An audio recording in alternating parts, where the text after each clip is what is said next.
Alright, Kev, here we go, bud. We're going to fire it over. I'm not going to let it run for more than a second because I don't want it to dick up the water pump.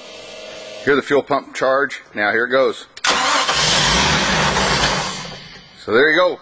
She's running. Everything's good. Brand new batteries inside right down there. The Duralast. One over here on this side. Battery switches down there. So I'll record some more and let you know, but there's your power plant. Talk to you real soon. Bye-bye. Hey man, there's that cable I was talking about. This is the cable tie here. This is the fuel line. And it's just a pinch. You know, you just pinch it like this until you can get it started. It'll start right away once you pinch that off, and it'll clean out and away you go. So don't be nervous. And I guarantee you I wouldn't sell a piece of shit to a friend because I value my friends more than I value sales. So we'll talk to you soon. Bye-bye. My lovely assistant is showing you how the snaps work for the hatch. Anytime you're towing it without the cover, snap those hatches on. There's my lovely assistant.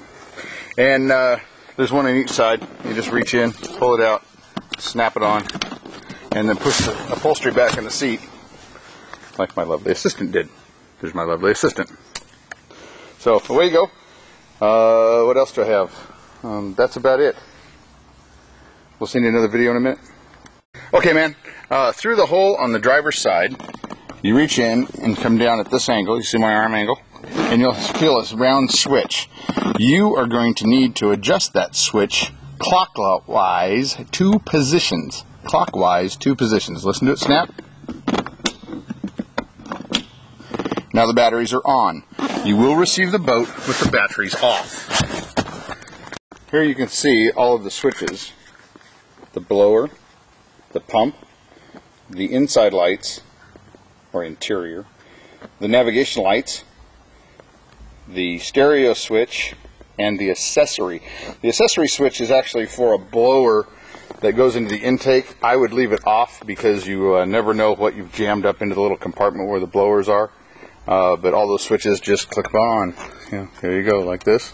They're all on, all off. They will light up when they are on. Batteries are disconnected now. Here's your hatch switch, up, down, and this. Hell, I can't remember what that switch is for. You'll figure it out. It won't blow up or anything. We'll talk to you soon. Tachometer, oil pressure, water temperature, fuel level, voltage. Not as important, pretty damned important, very, very, very important, and extremely important.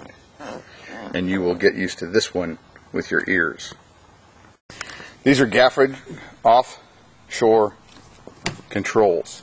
It is very important that you never shut the boat off with this one forward or reverse, because the tricks that you have to do standing on your head to make sure this gets back into the center position to where you can restart the boat is a bummer. There's a lot of work. People standing up props, turning it with their hands. It's a mess. Never, ever, ever shut the boat off with this in any position but neutral. Okay? This is your trim control. Makes the drive go up, makes the drive go down. You play with this while you're driving to get the boat to come up on plane a little bit better.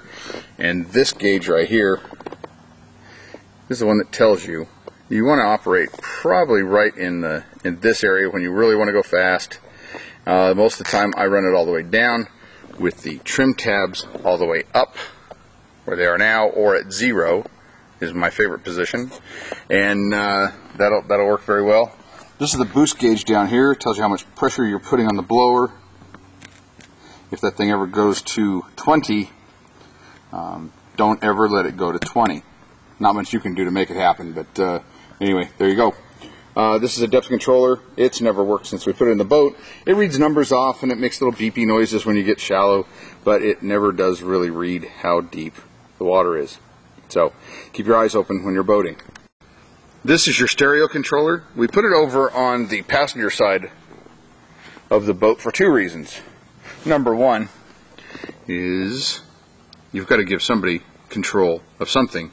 It might as well be something as menial as the stereo.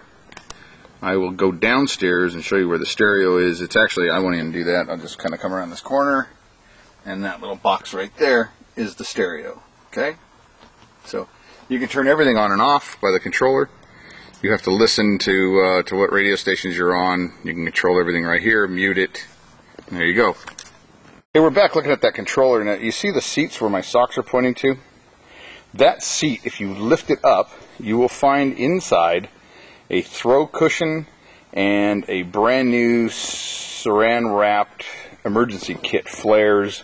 I think it's got a couple of 12 gauge flares and a 12 gauge pistol that sit right down in that seat down here on the bottom.